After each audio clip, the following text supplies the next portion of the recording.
Friday episode of the Donovan Bandits. I'm Orrin Phillips, and we have a really interesting episode today. I'm talking to Arie Kaplan and Danny Fingeroth about the influence and the impact Jewish people had in the creation of the comic book industry. You know, from Stan Lee to Bob Kane, Jack Kirby, and so many others. A lot of these men and women laid the foundation for what comics are today. Arie and Danny have talked about this extensively in different speeches. They were supposed to do something at San Diego Comic-Con, but Arie got sick. But it's a really very interesting interview, and I'm so glad that these two were able to come on. So here's Arie and Danny. Mr. Arie Kaplan and Mr. Danny Fingeroth. Gentlemen, thank you guys so much for coming back. Thank you for inviting me back. Thank you. I'm sorry. I gotta finish. Oh, yeah. I gotta finish reading this book. Hey, who wrote that? Really, have you guys read this book? I You heard really the author's really good. I was reading and then I only read it because I had also started reading this book. And I was so excited to read this guy's next book. So I was like, oh my God, he wrote a book about Jack Ruby. Have you guys read the Jack Ruby book? Anyway. So, Danny, I assume my check is in the mail, Danny. Your check is in the mail, and I'm sure that people will give me shit on the internet for why did you make Arie do that? Arie did that completely with own volition, but thank you. I did that. I did not tell anyone. Orrin is not in on it. I'm not in I on it. So how did you guys first meet, though? Wow, I that's a think. good question. Is this true, Danny? Did we meet when I was doing that panel at HUC, like in Yes, in the village? Yes, I think I was that before or after my Disguise as Clark Kent came out. My book came out because I know I've been I want to say it was in 2006. Then I it was think. when I was probably when I was working on the book.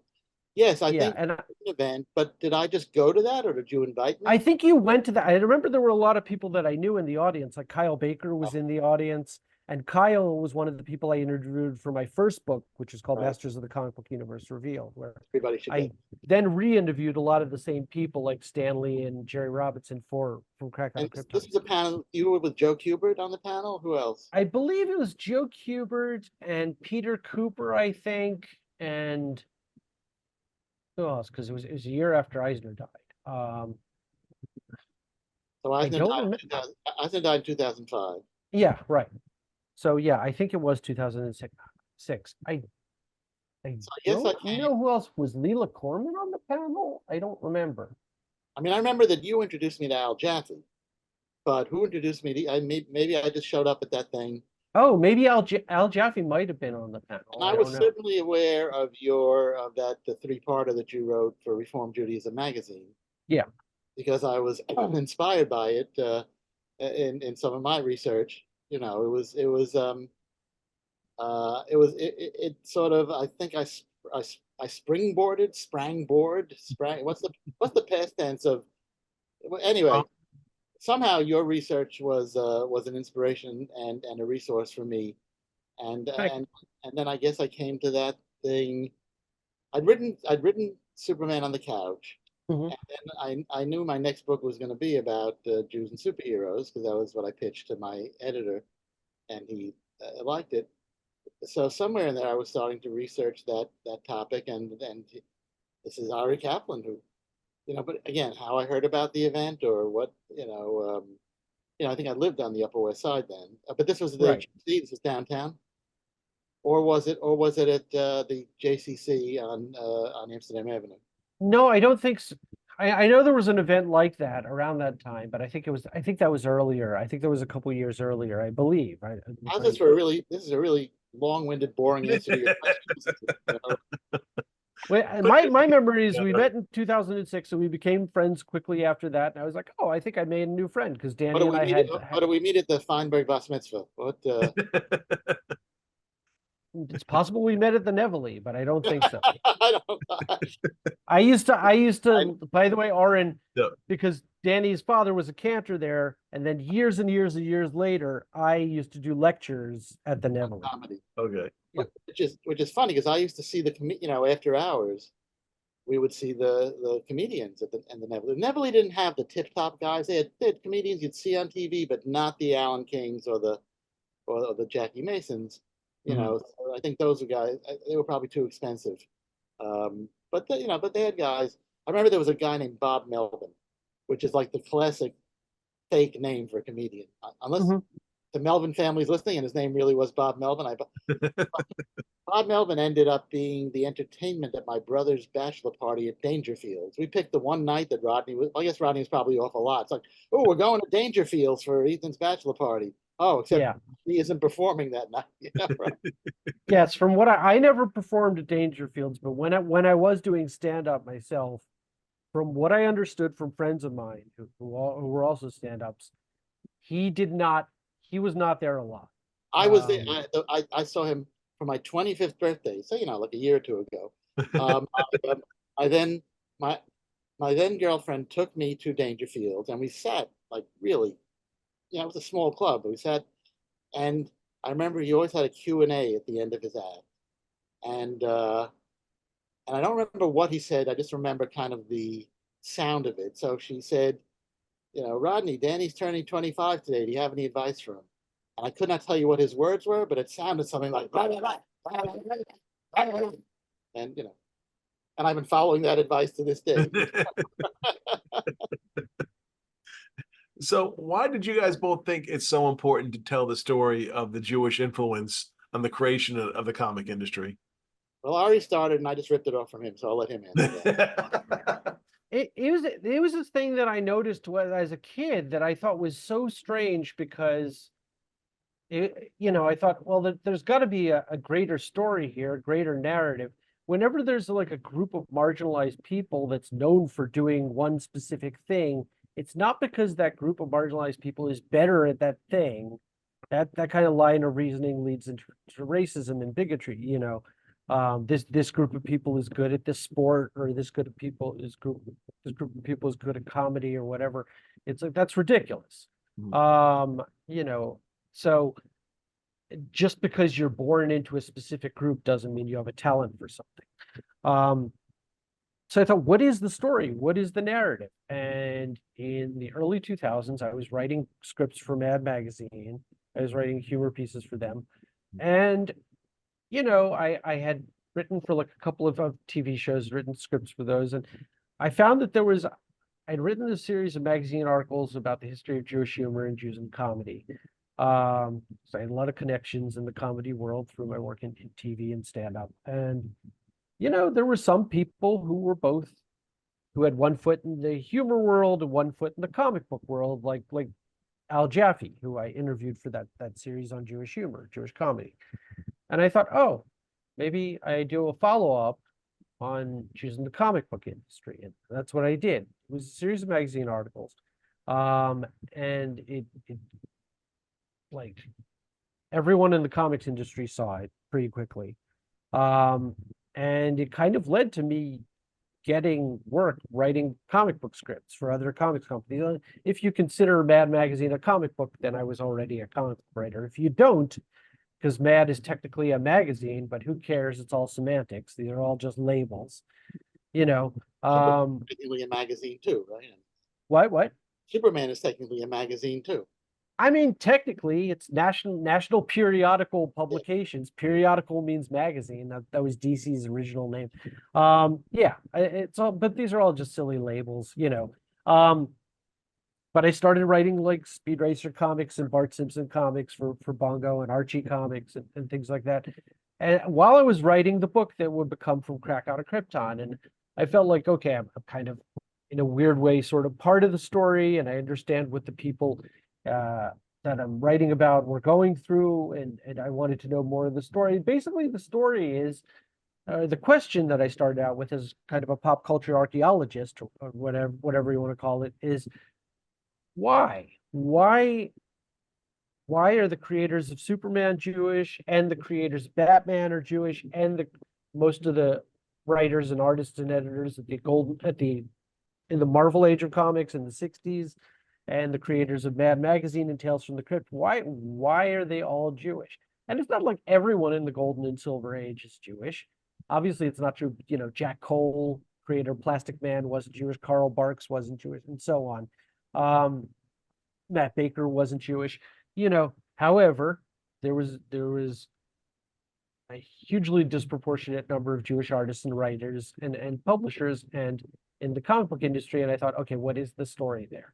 And by interviewing people like Al Jaffe, because when you're writing for Mad Magazine, it kind of gives you access to folks like Al. And that's also how I got connected with Will Eisner, because one of the editors of Mad, Nick Meglin, was friends with Eisner, and also Al had known Eisner for years, and so they both put in a good word for me with Will Eisner. Once you've got Will Eisner in your book, interviewed for your book, Stan Lee's interested, and he's like, oh, you can interview me too. And once you've got Stan Lee, like all these, Trina Robbins wants to be interviewed, and all these other great people, and so that was kind of my thesis, was like, what is the story here? What is the narrative? How did this happen? Because, there's obviously a reason why a lot of the studio executives in the golden age of Hollywood were Jewish. And I found that there's a similar narrative with the comics industry, that like basically a lot of these people were people who couldn't get jobs elsewhere. There was so much anti-Semitism. There were anti-Semitic quotas in ad agencies and other places where a lot of comic book artists and writers would have rather have been working, because they would have made a lot more money writing ad copy or drawing storyboards for ads or commercials or billboards or things like that. But they drifted into the comic book industry because it's where they could make a living, and it's where you could make a living where there wasn't anti-Semitism because most of the publishers were Jewish, and where you couldn't run up against any kind of elitism in terms of that kind of stuff. They wouldn't say, oh, well, you needed to have studied at this art school or that art school, because they needed so much product to be cranked out so quickly that they couldn't be discriminating. And that's why when you look at a lot of early comics from the golden age, you think, this doesn't look great. This is unbelievably crude a lot of the time, because it's literally written and drawn by teenagers with no formal training, And so anyway, kind of a lot of it has to do with the anti-Semitism at the time and where this country was, and the fact that this was a place where people could make money and help feed their families during the Great Depression, where Jewish artists and writers could get a leg up. So I think my first, I lived, I grew up in New York in a very Jewish environment. My father was a Jewish professional and a professional Jew. He was a cantor. He was in the kosher catering business. So on the one hand, I lived in a very insulated world, but I still lived in America, and I still lived in New York, and I myself encountered, luckily mild, but definitely some instances of anti-Semitism. And I loved comic books. I loved, it was the perfect age for the first Marvels. I think the first inkling I had of, of that there might be a common ethnic and cultural background was probably Jules Feiffer's great comic book heroes. Feiffer, who, God bless him, is 95 and is still producing new work on a regular basis. It's amazing. Feiffer wrote that book, and in which he really introduced my generation to Will Eisner's work at all. But Feiffer sort of spoke, it was a lighthearted, but it was one of the first serious works of comic scholarship. And Feiffer was very aware of being Jewish and the role of Jews in entertainment and publishing and in anti-Semitism, and what the limits, all the stuff that Arie talked about. So I think that might have been the opening of that door when I was like 12 or 13. And then I went to work, in the comic book business. And certainly I was, in college and high school, I was making movies and writing stuff from a kind of Jewish point of view. Mm-hmm. But I remember being at the office of Marvel, and probably half the employees were Jewish, if not more. It was your basic Godfather trilogy. It was Jews, Italians, and Irish people. It was, with a smattering of Black people and Asians, but it was definitely like, that's where the Godfather comes from. But even though everybody was Jewish, I was the only one who knew when it was Shavuos. You know, it was like I may not have taken it off, or I might have taken off the first day of Yontif, but I mean, nobody else even knew what the hell I was talking about, even the other Jews in the office. You know, so it kind of made me aware, like, even though I was a yeshiva dropout, I left after the eighth grade, and went to public school, the Bronx High School of Science, if I may. But, I, but I just, it's like, I don't know, somehow it was just always a thing. And then as I started, this has to, and then I realized, oh, look at that. The people who made these comics, the Stan Lees, the Will Eisners, the Jack Kirbys, they could have grown up on the same block in the Bronx with my aunts, uncles, and parents, and suddenly, I don't know, somehow this was a gradual thing. And and it became more and more interesting. And then, when I started, dipping my toe in the historian slash scholar slash cultural critic world, or as Arie calls it, what you call a cultural archaeologist. Yeah, cultural archaeologist, pop culture detective. Yeah, I go back and forth between those two I terms. like archaeologists. So I mean, then it's so I wrote Superman on the Couch, and which was 20 years ago, believe it or not, that book came out, when I was like 11. So it that had a little bit of the Jewish thing, and then sort of as a follow up, I just thought I would go, I would go whole hog, so to speak, if you pardon the expression, on that. And Arie was definitely an inspiration. That I didn't, I imagined Arie Kaplan, as being like 90 years old, and some guy who was like, in the stacks and the archives at YIVO or Columbia or something. Little did I know that he was a youthful and energetic scholar and archaeologist. But I mean, that's so. And there's, I think probably other ethnic groups do it, but certainly I just remember watching like the Ed Sullivan Show, and my parents pointing out which of the performers and comedians were Jewish. As if it somehow meant something. And I guess, in some weird way, just as able to be able to say, oh, I guess I could do that because that person who came from a similar background is doing it. So I don't that's an answer. With the Jewish experience as well, for so many of these people, their families moved here to get away from negative experiences that they were having in Europe or wherever, and were so grateful to come to America. Do you think that sort of painted a picture of how these writers and artists portrayed America and portrayed the ideals of an American hero? I think that's true. However, and I definitely want to know what Danny thinks about this. But Danny's trying to figure out. What? Sorry. Danny's trying to figure out what he thinks. So you start. Okay. Well, yeah. I did notice that when I talked to specifically the Golden Age comic book creators about this, many of whom unfortunately aren't with us anymore, people like Joe Kubert and Will Eisner and folks like that.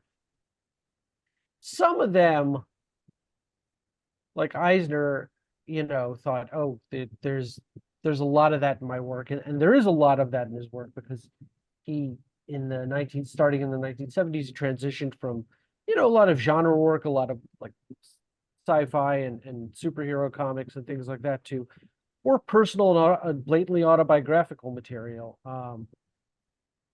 like To the Heart of the Storm, and and Contract with God, of course, and everything, which is Contract with God is so Jewish, that like all the characters in there, I think, are Jewish, all the main characters anyway. And so there were people like Eisner who that was on his mind quite a lot, and what it made him think about America and how it made him feel about America, being Jewish and being a child of immigrants. But with some of these Golden Age cartoonists and comics writers, when you talk to them about whether there were any Jewish undercurrents to say their superhero work, whether there was any Jewish subtext to their superhero work, a lot of the time they would say, no, I don't know, that's reading too much into it. And it's interesting because I talked a lot. Jack Kirby's no longer alive. He died in 1994. So I wasn't able to interview him, but I talk about Kirby's work to a lot of other folks just because Kirby looms so large in the industry, even today, still does. I mean, we wouldn't have the MCU without Jack Kirby's work, obviously. Um, and so I talked because some of the younger artists that I was talking to, like Peter Cooper, was talking about how like there's a lot of subtextually, you can tell that there's a lot about Kirby's experiences during World War II in his New God stories for TC. And then I talked to like Joe Kubert about that, and he'd say, "What? I don't know. I don't know about that. I think that's reading too much into it." And maybe it is.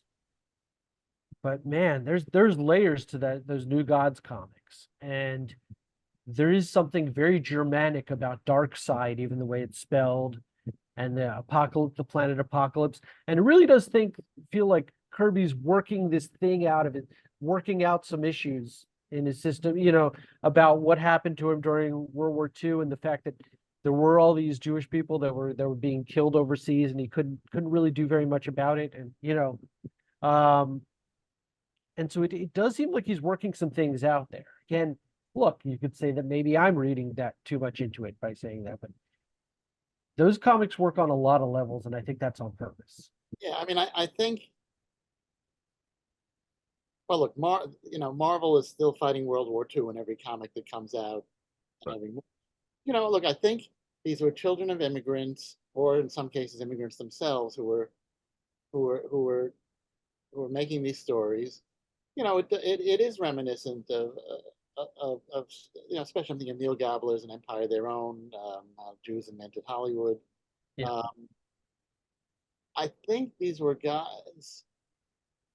I think, look, things were so bad where they came from. You don't ever you hear stories of other immigrants, of Irish or Italian immigrants going back to visit, or getting, or not enjoying, or not feeling that they got what they wanted in America and going back. For most Jewish immigrants, there was not an option. I mean, that they came here because they could no longer stay where they were. So I think there's a certain gratitude and then a desire, and yet they encounter this anti-Semitism and prejudice. And then comes along this comic book business where nobody's asking questions, or you're welcome because you can't get into advertising, you can't get into academia, you know, and so you have these children of immigrants who at age 16, 17, 18 are out earning their fathers.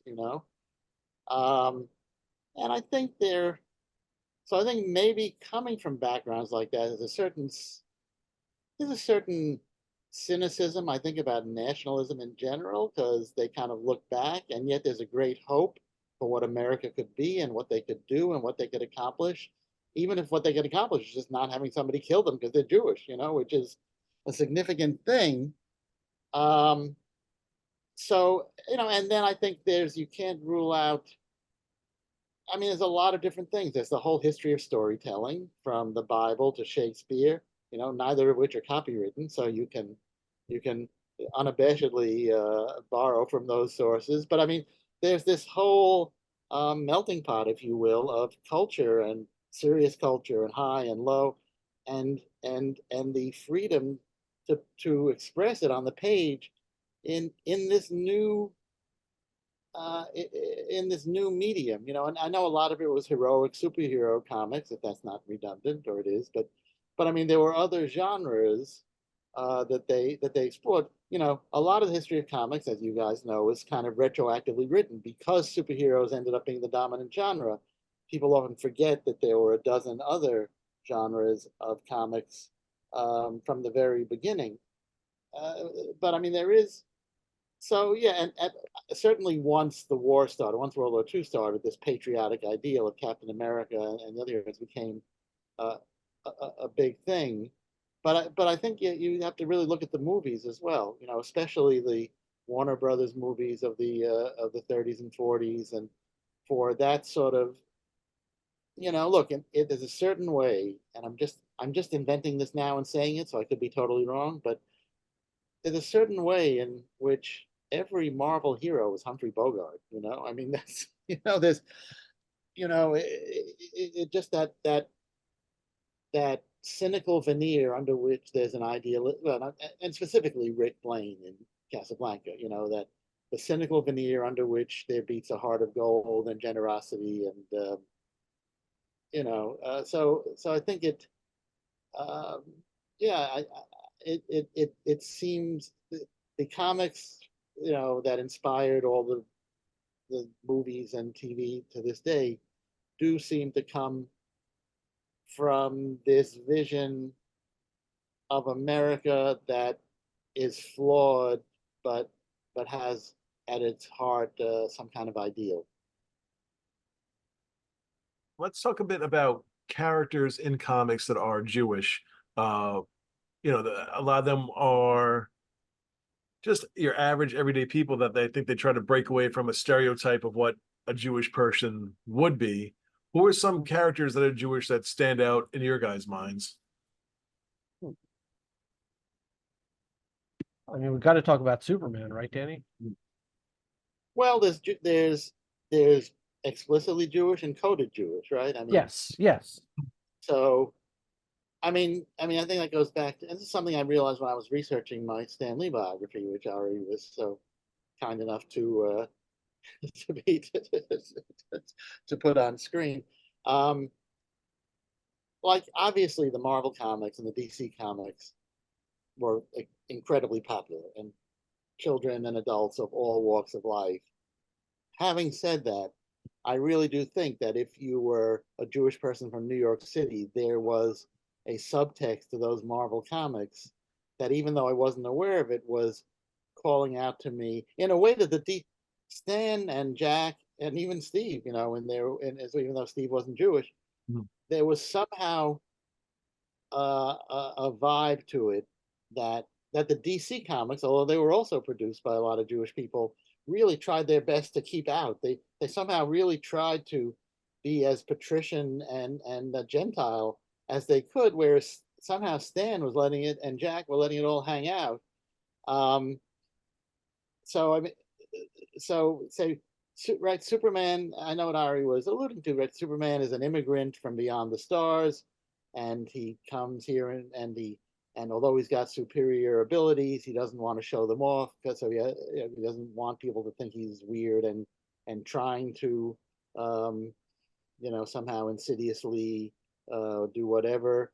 So he develops this Clark Kent identity. So I mean, there are all those issues of coded identity that you could read into a lot of the characters. Weirdly enough, Captain America, even though he was blonde-haired, blue-eyed Steve Rogers, somehow he was still a kid from the Lower East Side and was weirdly coded Jewish if you wanted to look for it. I mean, somebody once said to me, who was your book? I wrote that book disguised as Clark Kent, Jews, comics creation, the superhero. Who's the audience? And I said, well, Jews and anti-Semites would be the main people interested in this topic. And I was, believe me, unfortunately, there was some truth to that joke. So are you talking about characters like Kitty Pryde who were designed to be Jewish, I or? would say that's or like the Thing, or Well, I would just say, although it's canon, and so, which is a funny term to use when talking about Jews in comics, although it's canon, and so I can't deny it, I never believed that Ben Grimm was really Jewish. But that's, Are you serious? yeah. I, you know what it is? I'll tell you You something. have to believe it. It's canon. It's established in the books. I know it's been canon since 2002. I know, but I never had trouble imagining Ben Grimm as Jewish because he seemed so clearly to be based on Jack Kirby, who was also Jewish and who was Jewish in the way that my grandparents were. who were very much like the same type of older Jewish person that my grandparents, he talked like a cab driver in a 1930s movie, So I mean, he had that kind of However, you may notice personality. that What? Jacob Kurtzberg. There's a great story that Joe Simon tells in one of his books, where he says he was there the day Kirby changed his name.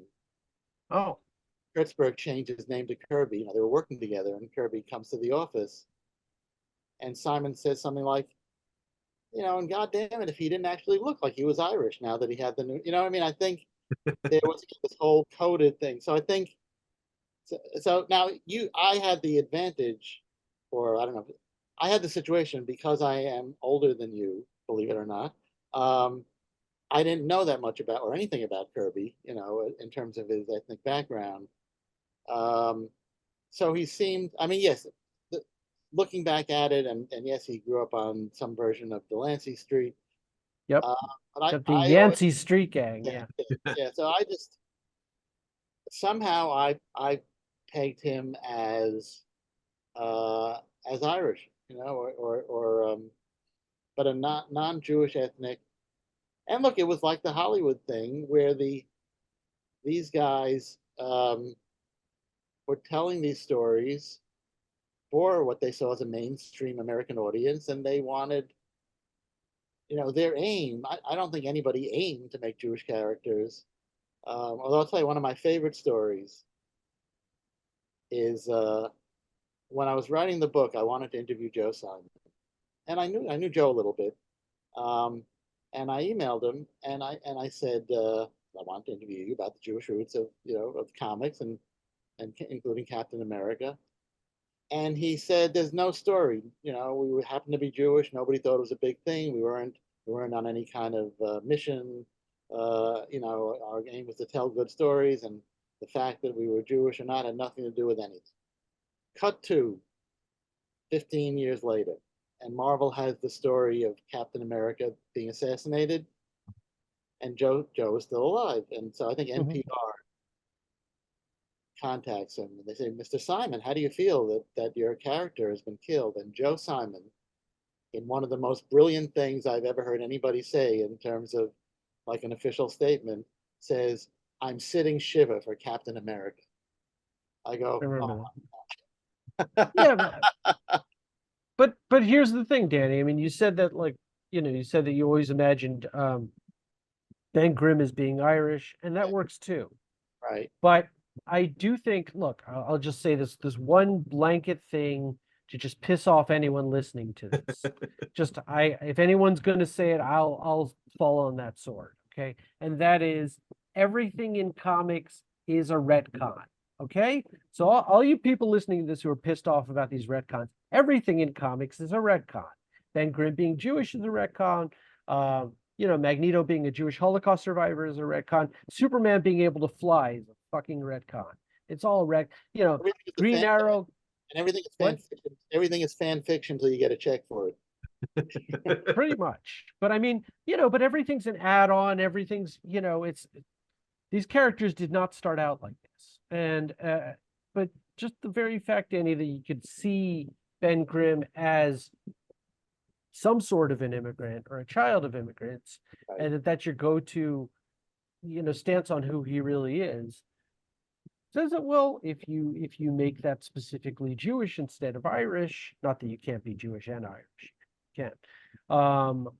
It adds another layer to him, just as making Matt Murdock Irish Catholic adds another layer to him in a really interesting way. And obviously writers, since the 1980s, was it Frank Miller who first made him Irish Catholic? I think so. Yeah. It was, right? Yeah. But let's just say it is, just for the sake of argument.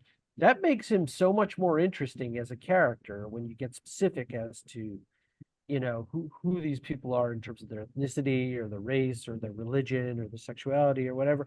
As specific as you get, the more specific you get, the more universal it is. And so I think making Ben Grimm Jewish just makes him more interesting as a character. Yeah. And it's not some what? No, I get it. But then you do have a weird situation. Which is? Well, Moon Knight.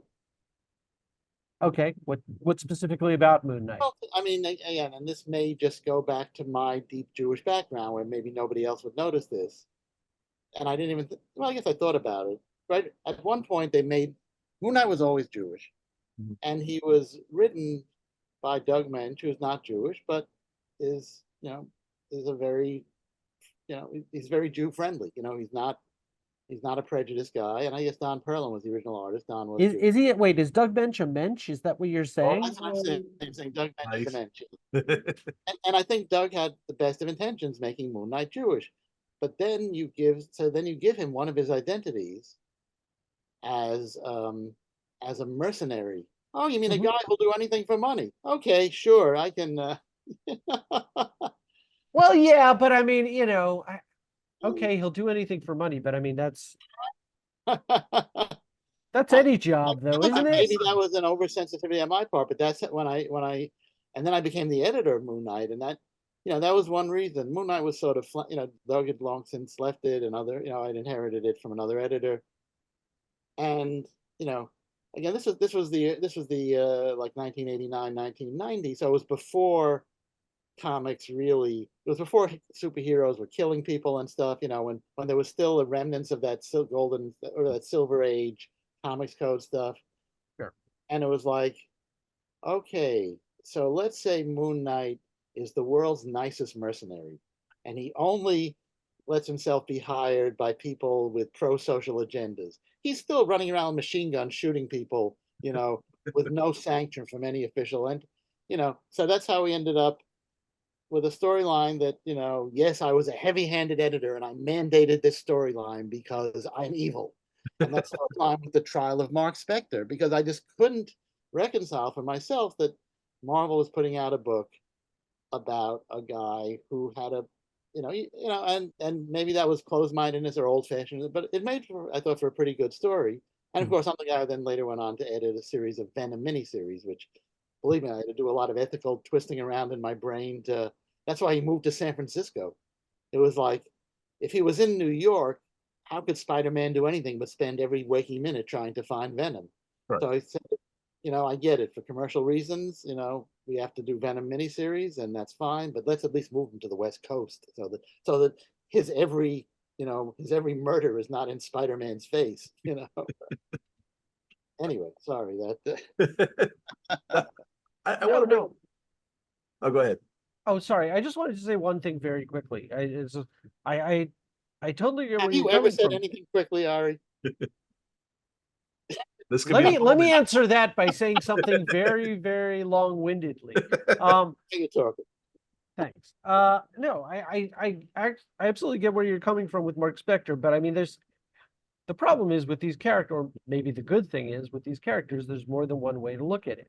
When I was a kid, the fact that Mark Spector was Jewish and was a mercenary was cool because you didn't have any characters that were like spies or mercenaries or anything that were Jewish. That was like a joke. That was like, you know what I mean? That was like you could do a stand-up routine or a comedy sketch about a Jewish version of James Bond. Well, And there you was a never see. series of books. There was the Israel Bond thrillers. Oh, that's right. That's right. And then there's in Robot Chicken the sketch about Rosh Hashanah, this Jewish secret agent. Or the movie What's Up, Tiger Lily with Phil Moskowitz as That's the right. Yeah. super spy. So, it's a punchline. And in Moon Knight, it's not a punchline. Oh, And you're totally right. Yeah. so, I mean, there's more than I'm not invalidating what you're saying, but I am saying there's more than one way to look at it. Well, I mean, look, again, I think I'm from an era of that comics code era. I think Steve Gerber once said there's a whole raft of comic book professionals who may as well have the comics code stamped on their forehead. And I think I maybe was one of those guys. Because really, I watched tons of movies and TV shows in which the good guys killed people all the time. Cowboy shows and, detect, and I never thought, oh, that guy is ethically compromised. I just thought like, well, that was cool. Right. Right. How much blood does Captain Kirk have on his hands? Right. Well, I mean, or, as a show, if you want to, if you're, whatever age you are, I used to watch The Untouchables, the Robert Stack show as a kid, and I loved that. That was really a film noir, new film noir every week. And, I watched it, I guess on MeTV or one of the rerun stations within the past 10 years or so. And while it's true there was not any graphic violence because it was TV in the early 60s, the amount of implied gruesome, horrible violence on that show was terrible. I mean, as an adult, I was like, holy shit, what, what was I mean, as a kid. So, I mean, I'm, I've watched and enjoyed my share of like violent, but somehow I reserved this weirdly pristine place for comic books, which obviously is off the table now. Mm. Um, but 30 years ago, there's something about Moon Knight, and it's another world. We're pretty far afield, although so maybe we should get back to the actual topic of the show. Well, I want to get you because you're talking about retcon, and they did that with Magneto, and it's a kind of, I mean, he's someone who saw the absolute horrors of all horrors of the Holocaust, his family being taken. He saw nobody's coming to help. This was being done by the government, and they're bringing people in and they're executing them. Nobody was coming to help, and it made him so angry. And if they would do this to humans, what would they do to a mutant? Where do you think he stands in all this, of his perspective of that experience as a Jewish person? Well, I'll tell you, oh, sorry, Danny. Marvel went 40 to 50 years without explicitly saying he was Jewish. Right. Because they didn't want to have a genocidal supervillain be marked as Jewish. I mean, a lot of people thought, they hinted around it, and Claremont pushed as close to the edge as he could. But corporate Marvel, and that was part of corporate Marvel. That was a really difficult step to take. And now they've done it. I guess it was first in the movies that they did it. I guess it was in the X-Men movie, yeah. Yeah. I mean, look, I think ultimately, with any kind of prejudice, is if somebody is inclined to a prejudice, they're going to have it. And if they're inclined to not, they're not. And it's unlikely that any comic book story or movie is going to, change their essential point of view. So it does make Magneto more complex, and makes him more complex and more interesting. I don't know. Ultimately, is it a great thing? I don't know. Arie, what do you think? I think, like, okay. As a kid, I had Holocaust survivors in my family. My maternal grandmother survived Auschwitz, and she always had the blue numbers tattooed on her arm. Mm. It was always chilling to look at those, because you couldn't avoid them, because they were there until she died. And I knew the backstory, so to speak, of those numbers. I knew the reason that they were there. It was always sent a shiver up my spine. Her husband, my maternal grandfather, died before I was born, so I never got to know him, but he survived Auschwitz as well. A lot of other members of my family weren't so lucky, and they were murdered by the Nazis. And so to have this character like Magneto, who was a Holocaust survivor, had a deep meaning to me as a kid. Look, he never turns to the reader and says, by the way, I'm Jewish. But he does, to me, reading it, there was no question that he was Jewish, because Chris Claremont had things like, in a scene where Magneto's giving a speech at a Holocaust, at a Holocaust center, and he's got he introduces Kitty Pryde to a couple of friends of his. Hi, this is Avram and Miriam Weinberg, or something like that. Avram and Chava, something else. I can't remember what the last name is, but it's a very Jewish sounding couple. And it's, to me, that's pretty much saying that Magneto is Jewish. He's a Holocaust survivor. He's speaking at a Holocaust center. His friends have Jewish names. You kind of don't have to be a genius to put all the pieces together, And that's kind of what they were doing in the X-Men movies, except with a couple of very specific visual signifiers, like he has the yellow star, and there's one scene in X-Men First Class where you see him lighting menorah candles with his mother. I don't know if they had scenes like that in the X-Men comics of the 1980s and 90s. which was my first exposure to And of course, Magnetoism. you're starting in the 80s and 90s. The 60s and 70s did not, did not have any particular ethnic background. I mean, Well, in the 70s, wasn't it in the late 70s when Chris Claremont first layered right, that into the there character? was still 15 years of Yes, comics yes. before that. No, it's true. It's true. But I mean, again, look, to me, this was a really special thing that Chris Claremont was doing for the character.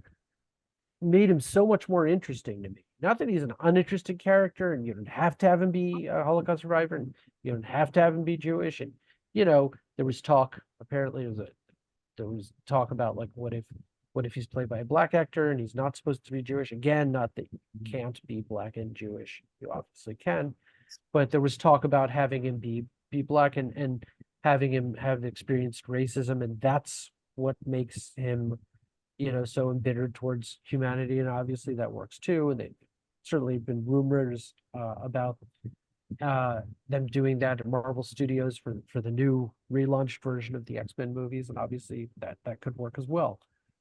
But in terms of him being a Holocaust survivor, it was really obvious to me that he was supposed to be Jewish, and it was like Chris Oh yeah, Claremont put a lot of. Yeah. I liked Izzy Cohn when I was a kid, and they made Izzy Cohn of the Howling Commando. Even then, they didn't use the J word for years. No, they didn't. Yeah. They allude to it in Sergeant Fury #1. In what way? In what way do they allude to it?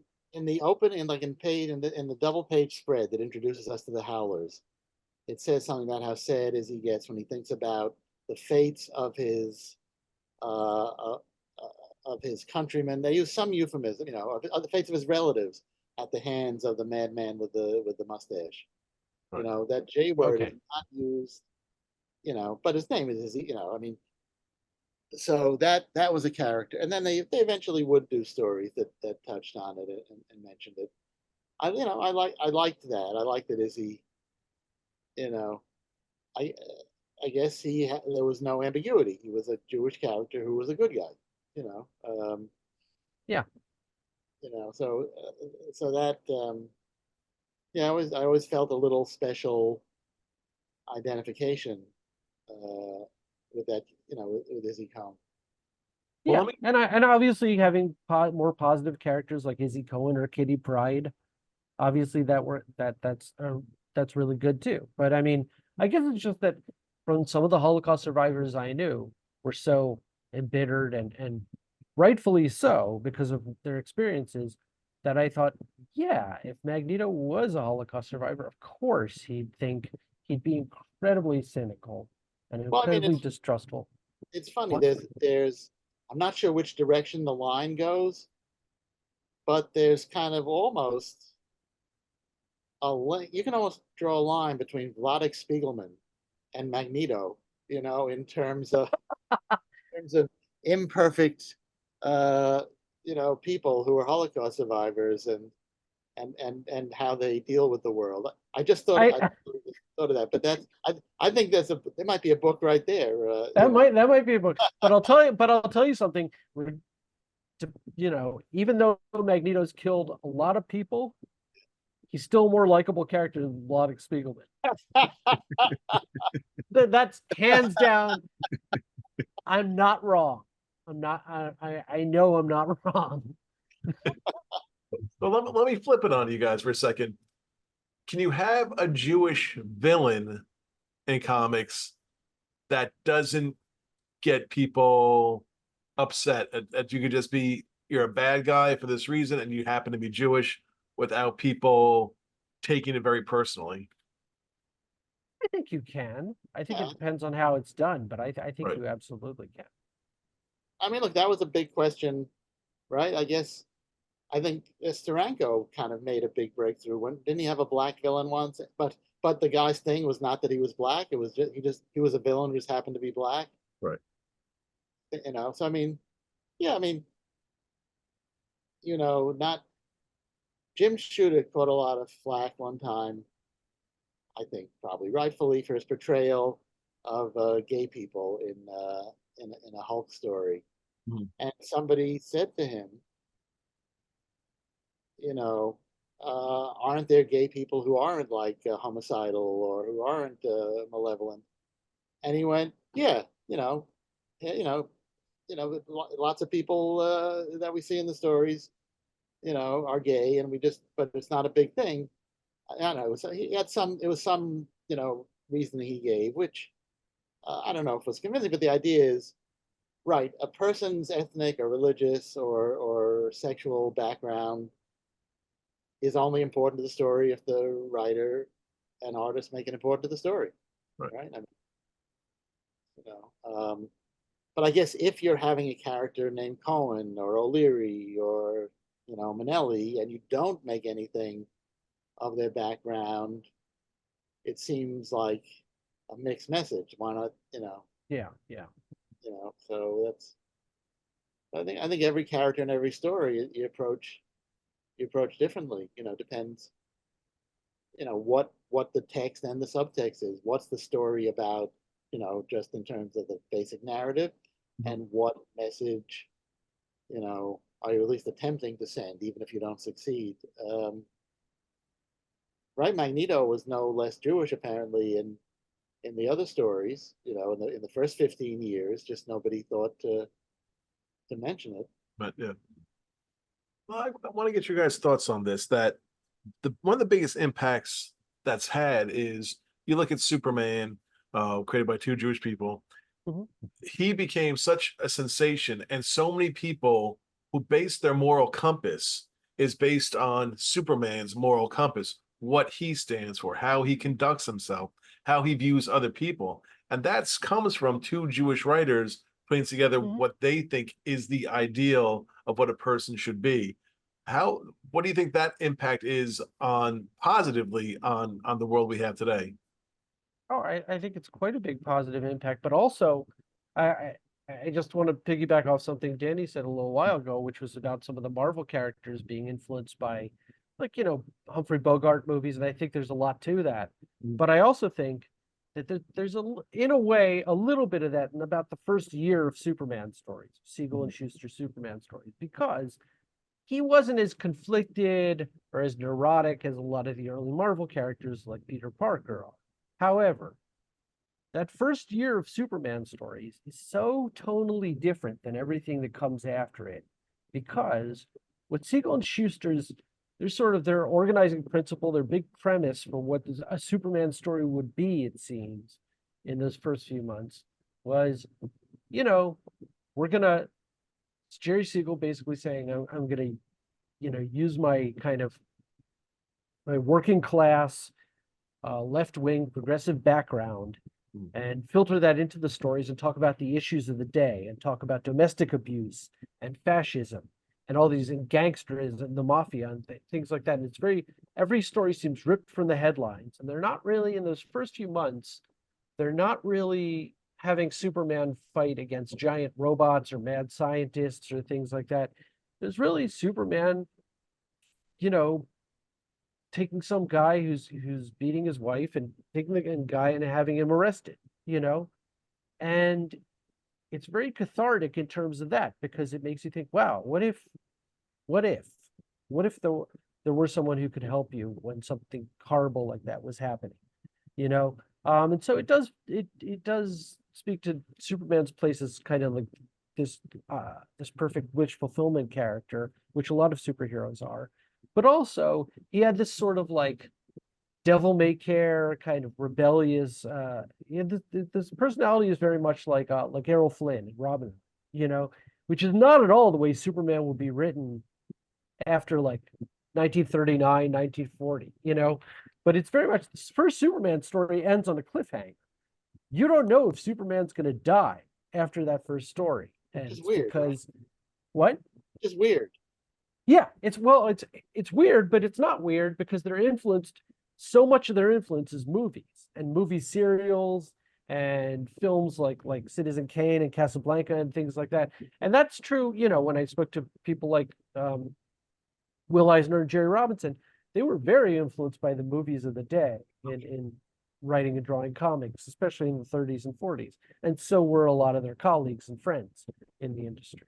And so I think that had a lot to do with where Siegel and Schuster were mentally and emotionally when they were creating those first three Superman stories.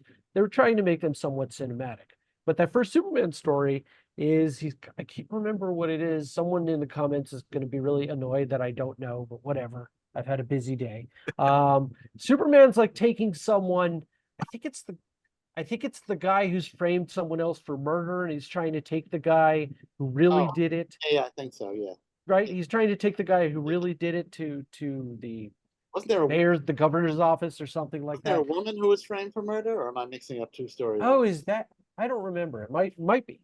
But and on the way, he's like tiptoeing on telephone poles, on the telephone lines, just to be an asshole. He's doing it just to be a jerk, and also because he can't fly yet. There's that, because again, him flying again is a retcon. Okay, so he's just like tiptoeing and he's doing it to be sort of like this Errol Flynn swashbuckling kind of character, which again would be very short-lived. The depiction of Superman as that kind of character, and then whoops, one of the phone lines breaks, and he's plummeting towards the ground with the bad guy still in his grasp, and maybe they're both going to hit the concrete and die. You don't know. You got to find out in the next issue of next issue of Action Comics. But they were really influenced. They were really trying to. I guess they were trying to create like a sort of a character, an aspirational character that the readers should try to be like, and their sense of ethics was very important. But I think also that came from this kind of left-wing Jewish background that they had. I'm sorry, what were you going to say, Dan? Can I jump in? Or Yeah. Absolutely, jump in. All right. Here's the problem with superheroes, and I say this as somebody who's been reading and making superhero comics since I was 5 years old. They're vigilantes. Oh yes, that is a huge issue. As an adult, yes. Yes. The fantasy more than the power, because I don't know if you've heard, but with great power, there must also come great responsibility. Mentioned that is the ultimate fantasy of the superhero. Also, not only that, but whenever you hear about a real life vigilante in the newspaper, it's some racist asshole who's taken it upon himself to meet justice. It's never a good thing. It's never a good thing. So yes, I'm well aware that this is just a fantasy with a capital F. Okay, but even that's the appeal of the fantasy, and that there will be somebody who knows when to use force, how much to use, and to use it responsibly. Yes. But that's the real, more so than, the suspension of disbelief, more so than believing a man can fly or absolutely. The suspension of disbelief is more so, here's somebody who has this great power and will use it ethically. The only difference between the superheroes and supervillains is that choice to use it ethically, right? I mean, this is Robert McKee 101 here, is like, everybody's the hero of their own movie, right? I mean, that's, Dr. Doom believes he is the hero. Dr. Doom believes he's doing whatever he's doing he's sacrificing his own. He could just be like playing video games all day and, but instead he's doing the world of, so I mean. Wait. He does call himself Dr. Doom. And I know it's his last name, but maybe Dr. Nice. If he really thinks he's the hero of the story. Where's his doctor? Where's his PhD from? He dropped out of school when he had that accident. Where does he call himself doctor? I always, if I got to write a what if story, one of my pitches would be, what about Doctor Strange's brother, Dentist Strange? Because he's called Doctor Strange because he's really a doctor. Yes. Well, dentists are doctors. You call dentist doctor or whatever. No, that's true, but it's funnier. Dentist Strange is funny. I have to go with the funnier. So I think that these guys and gals make the ethical choice, what makes them heroic, and I guess that was my problem with, coming into the modern era in comic books. As I said, I had no problem, as a kid, I never doubted James Bond was a good guy, but he did have a license to kill, which true. He earned that. He had a license. James Bond had to have a rationale in the world of the story why he could kill people. But right? Look, but what world does this story take place in? I'll tell you something. I really like the movie Jerry Maguire, but in real life, people like Jerry Maguire are such douchebags. But you know what? It's in the world of the movie, he's a very likable, sympathetic character. Right. And that works because of the world that Cameron Crowe has created in that film. So I think the same applies to a lot of Superman, a lot of comic book superheroes. You know, in real life, the idea of a vigilante is taken upon himself to dole out justice is a dicey proposition at best. At best. Right. And you would not trust that person at all. And holy shit, that would be problematic, you know. But this is the world of comic book superheroes, is not the real world. True. Well, so in that sense, if you can ignore that giant, boulder of the vigilante thing, yes, I think, no, I mean, I think a lot of the things, I think there's certainly that the three of us are here talking about this. I have a feeling that for all of us, there at some level is, before you do anything, what would Peter Parker do? I mean, I think, and I say Peter Parker, not Spider-Man, because, I believe that Spider-Man is Peter Parker just wearing a mask, so it's like, get into all the heroes, who's the real one. But in terms, there's a certain ridiculous level in which, when I make any major decision, I go, what would Peter do? Well, yeah. And then I say, what would Arie Kaplan do? Of course. Obviously, that's the next. And sometimes you get the two confused because there's such it's written on my wall. Courageous, heroic figures. Now, for folks who want to continue this conversation, learn more about it, I know you've both written books. Can you tell us where they can find the books and the names of them? Well, my book is called Disguised as Clark Kent, subtitled Jews, Comics, and the Creation of the Superhero. It's out of print, so if any publishers out there want to pick it up, please let me know. But you can probably get beat-up copies on Amazon. And weirdly enough, I recently did an audio book for it. I did an audio book for that, Superman on the Couch. All four of my major books have audio books done, including the recent Jack Ruby book and the Stan Lee biography. So if you enjoyed hearing this for the past hour, imagine 14 hours of this in your ear. Maybe on vacation with your family. Maybe that would be the perfect thing.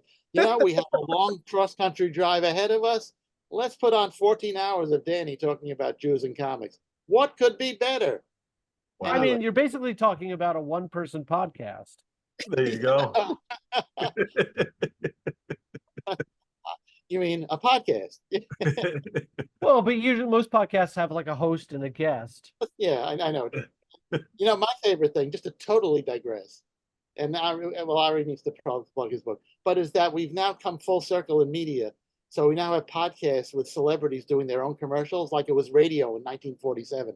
I've been thinking about that lately, and also the fact that my generation, and this is my knee-jerk reaction to it, it's like, oh, well, you're a sellout then, because you're like hawking like cheap beer or something. What I will say about that is you can sometimes see in the lack of affect that these celebrities have when they're promoting certain things.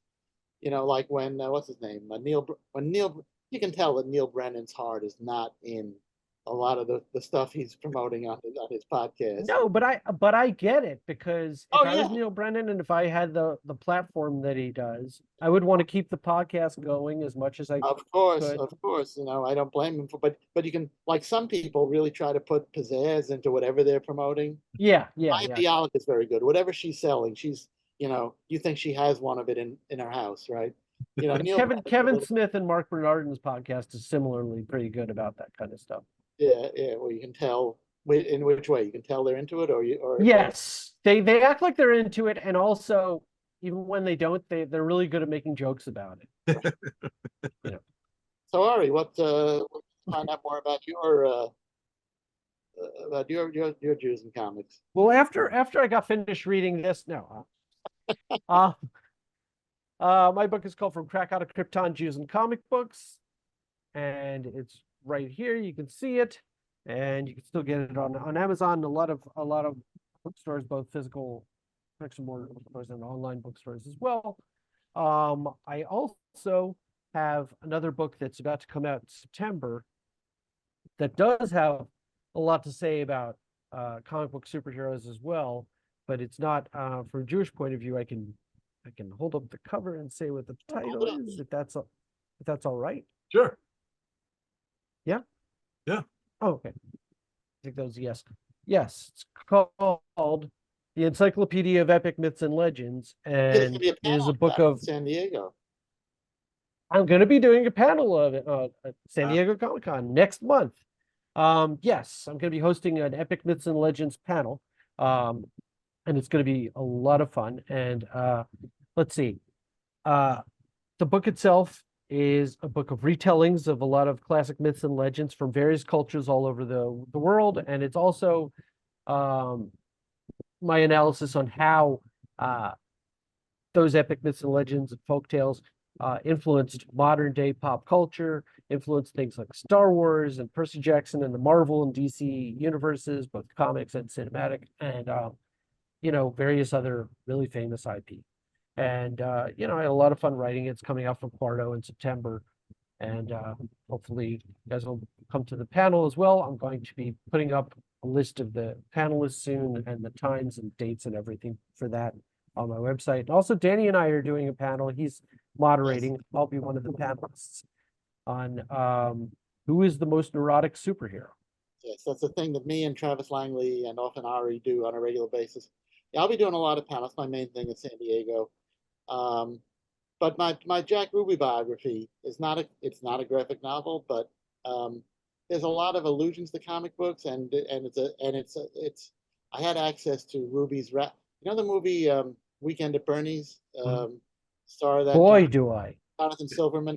His father was Jack Ruby's rabbi, Hillel Silverman. Oh, that's right. Access to his notes, and the weird thing I will say is, I mean, I think it's a pretty good book. You can judge for yourself, but I would say, without trivializing the Kennedy assassination, the passion of people who argue about who created the Marvel characters is not that different from the people who passionately believe one theory or another about who killed JFK. It's it's a weird overlap in the Venn diagram. But that's my latest thing, and it had started out as a graphic novel project with me and Rick Geary, and it may yet happen. But if you're interested in like Danny's meanderings through Jewish culture, then certainly and Jack Kirby and Stan Lee both get mentioned in the book. So that's awesome. And we're back. I like that a lot. I mean, I learned a lot. It's really cool to see how all these people help put together the industry we know today, and create the characters and the way we associate comics for what they should stand for from where they began at the very beginning with these folks. So Arie, Danny, thank you so much for taking the time. This is a really cool, really great conversation to have. Thank you guys for listening. Have a wonderful weekend, and we will see you next week.